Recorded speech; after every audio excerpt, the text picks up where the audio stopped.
Hai Nakama Squad, kembali lagi bersama Nakama Aquatics. Indonesia punya ribuan sungai yang membentang di daratan Ibu Pertiwi. Kesemua sungai itu adalah tempat tinggal jutaan spesies ikan yang kalau aku sebutin satu-satu kayaknya sampai habis lebaran juga belum selesai.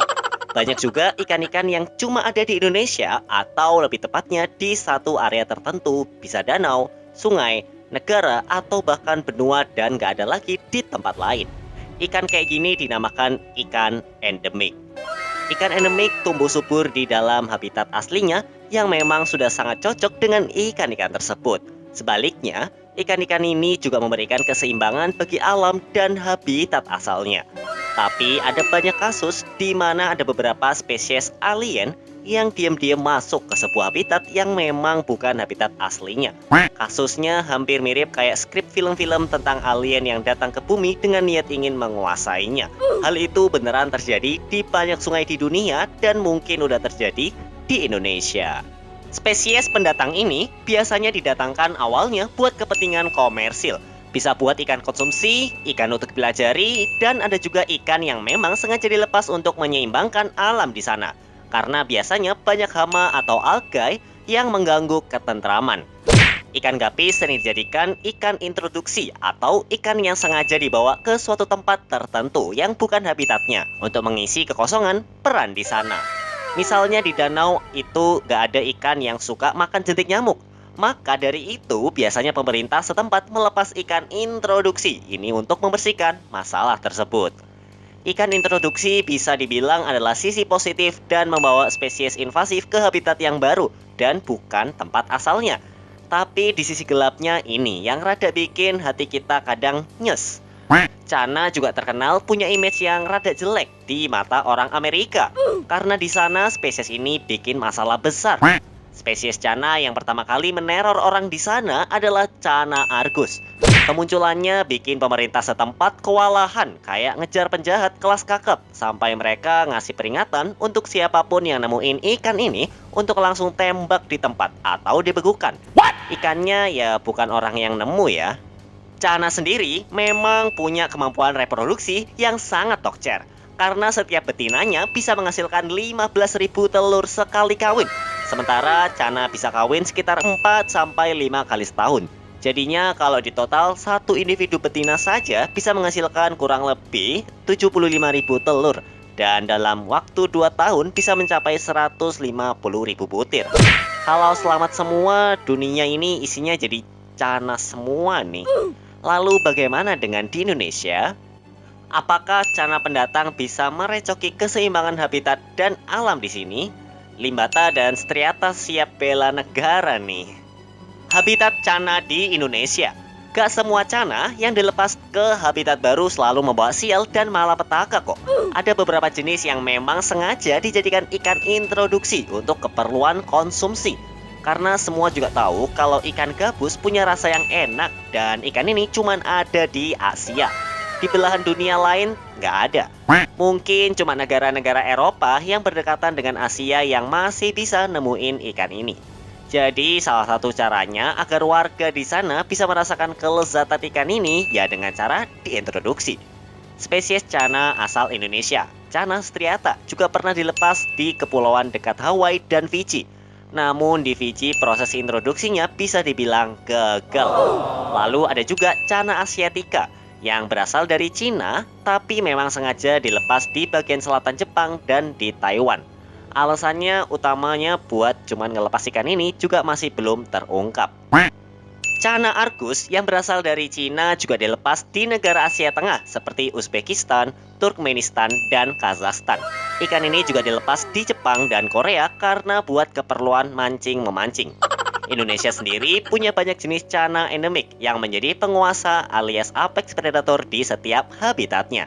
Di sini kamu bisa nemuin cana striata, cana maruledes, cana marulius, cana limbata, cana bancanensis, cana lucius, cana melasoma, cana pleuro, dan terakhir si sangar yaitu cana micropeltes. Total kurang lebih ada sekitar 9 jenis cana yang dimiliki oleh Indonesia. Kamu juga tahu, sekarang cana lagi jadi primadona di dunia ikan hias. Banyak banget yang keracunan untuk memelihara ikan gabus di rumahnya. Jenisnya pun macam-macam, ada yang lokal, bahkan ada juga yang dari luar negeri alias ikan impor. Biasanya skenario paling umum tentang meledaknya spesies invasif di sebuah habitat tertentu ya karena perdagangan hewan impor. Karena terkadang banyak keepers yang lalai dan kecolongan hingga berakibat ikannya bisa kabur dan bebas berenang ke saluran air di rumahnya yang endingnya pasti bermuara di sungai atau danau. Ikan tersebut pasti akan masuk ke habitat barunya yang mana dia harus memenangi persaingan di sana. Apesnya, kalau yang lepas adalah ikan kayak Cana, bisa-bisa nantinya malah dia yang megang wilayah situ.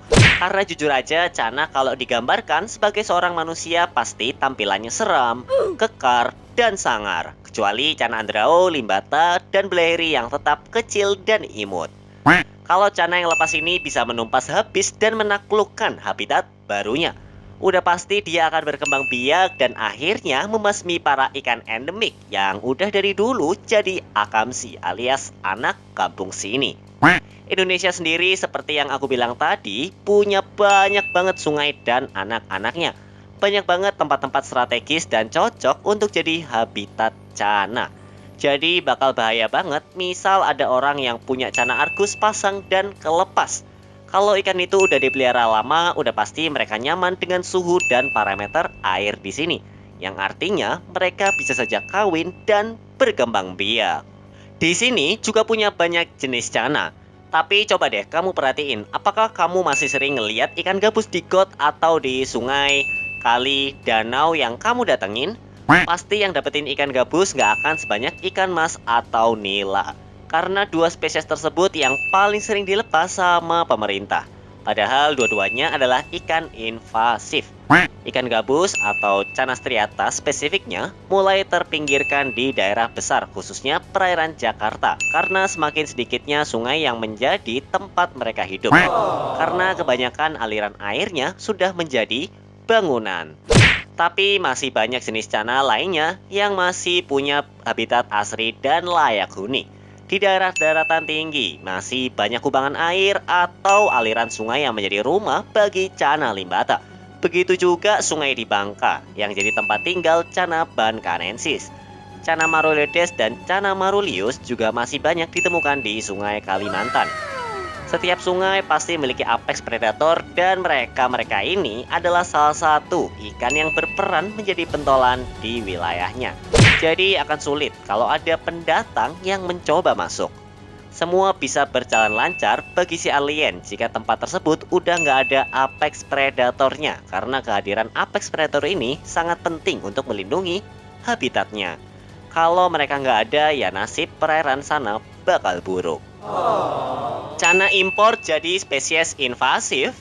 Cana emang punya image buruk sebagai ikan invasif karena tingkat reproduksi mereka yang tinggi dan daya tahan tubuhnya yang kuat. Hal itu bisa bikin Cana mendominasi suatu habitat yang bukan tempat asalnya seperti Amerika Serikat. Karena di sungai sana nggak ada predator alami yang mampu mengusik eksistensi Cana. Makanya mereka bisa santuy berkembang biak sebanyak mungkin. Jadilah sungai di sana isinya ikan gabus semua. Tapi apakah bisa kejadian di Indonesia? Cana Argus dan Marulius bisa betah di Amerika karena di sana airnya rada mirip dengan habitat aslinya, yaitu nggak panas-panas amat. Di India, tempat Cana Marulius berasal, suhunya nggak panas bagian India lainnya karena mereka ada yang berasal dari daerah Assam. Di sana suhu idealnya adalah 24 sampai 28 derajat Celcius. Sedangkan Cana Argus emang hidup di perairan yang dingin. Jadi begitu masuk ke danau di Amerika Serikat, mereka berasa kayak berenang-renang di kampung halaman. Udah gitu, karena banyak yang melepas, beberapa dari mereka pasti nemu jodoh, kawin, punya anak banyak, dan akhirnya mulai menginvasi tempat tersebut. Justru menurut aku kalau di Indonesia, spesies yang paling mampu menginvasi adalah spesies asal negeri kita sendiri. Misalnya gini, ada dua pasang toman yang nggak sengaja kelepas di sebuah kali di Pulau Jawa, yang mana itu bukanlah daerah natural ikan toman. Mereka menyadari habitat barunya ini enak banget. Makanan ada banyak, sungainya luas, banyak tempat sembunyi, dan gak ada predator alaminya atau malah predator di situ kalah kuat sama Toman. Hal itu bakal bikin skenario di atas tadi bisa terjadi, yaitu mereka bakal berkembang biak tanpa ampun dan menguasai sungai tersebut. Kelak beberapa tahun kemudian, sungai di situ isinya Toman semua. Kalau spesies luar kayaknya rada sulit untuk bisa bersaing di alam karena Indonesia punya spesies cana besar. Sedangkan jenis cana yang ngetop di sini untuk dipelihara adalah jenis cana dwarf atau cana mini. Karena berukuran kecil mungkin kita bisa skeptis mereka bisa bertahan lama di alam Indonesia. Karena bisa saja dimangsa nila, lele, atau bahkan dimakan sama cana striata. Jika yang lepas adalah cana argus atau marulius, mereka pasti akan berhadapan dengan cana striata kalau dilepasnya di tanah Jawa, dan cana maru kalau dilepasnya di Sumatera atau Kalimantan. Kalau sampai ada pertikaian di alam, yang akan menang pastinya adalah yang lebih kuat. Kita justru lebih khawatir kalau jenis cana kita sendiri yang lepas di tempat yang mana bukan seharusnya mereka berada. Karena kalau lepasnya di Indonesia, mereka nggak akan butuh waktu lama dalam beradaptasi. Fun fact aja, kemampuan ikan toman untuk menginvasi sangatlah OP. Karena mereka juga ditemuin di 6 negara bagian di Amerika Serikat. Tapi toman ini juga punya guna yang sangat bermanfaat. Selain karena dagingnya yang enak, mereka juga sering dijadikan ikan introduksi untuk menangani masalah overpopulasi ikan tilapia atau ikan favorit pemerintah. Ikan nila soalnya toman adalah predator ikan tersebut. Indonesia walau harus waspada tapi kayaknya nggak perlu banget untuk memandang cana sebagai ikan invasif. Karena kalau sampai lepas pun di tiap sungai kita punya predatornya sendiri, yaitu cana lokal area tersebut. Kalau mereka gelut dan akhirnya alien menang dan bisa berkembang biak secara masif, tenang aja, ada lagi predator paling wahid yang bisa dibilang nggak ada lawan. Karena selain pinter, mereka ini juga punya keinginan yang kuat. Siapa mereka? Orang Indonesia suka banget sama daging ikan gabus. Harga jual ikan lokal untuk konsumsi juga lumayan mahal, yaitu Rp80.000 per kilonya. Udah hampir mirip sama daging sapi kan? Makanya kalau ada spot memancing di mana di situ banyak ikan gabus, udah pasti diserbu oleh banyak orang. Karena ikannya enak dan kalau mereka bisa dapetin banyak ikan sekali pancing, itu bakalan jadi rezeki nomplok buat para pemancing.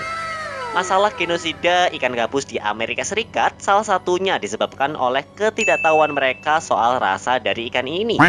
Aku banyak nonton video mancing yang dibuat orang di sana tentang ikan gabus. Dia bilang kalau pemusnahan tersebut terjadi karena pemerintah nggak tahu cara untuk memanfaatkan ikan ini.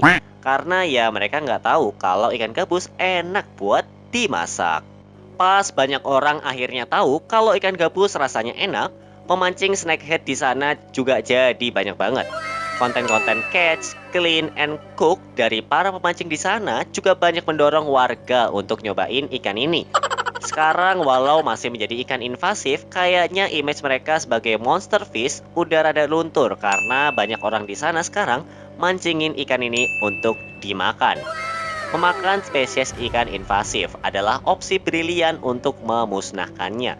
Karena seperti kata pepatah, cara terbaik untuk mengalahkan musuh adalah dengan memakannya. Kesimpulan, menjaga perairan tempat tinggal kamu adalah tugas yang mulia. Hal terbaik untuk gak meracuni perairan tersebut adalah dengan merawat, dengan tidak membuang sampah dan mengotorinya. Plus terakhir, jangan buang spesies ikan invasif ke sana. Karena akan banyak warga lokal yang bisa aja kehilangan rumah dan tempat tinggal mereka karena makanannya dijajah oleh pendatang baru yang jauh lebih kuat dan dikdaya. Jadi yuk bareng-bareng silahkan jaga habitat kita semua masing-masing. Sampai jumpa di video-video nakama akuatik selanjutnya ya. Dah.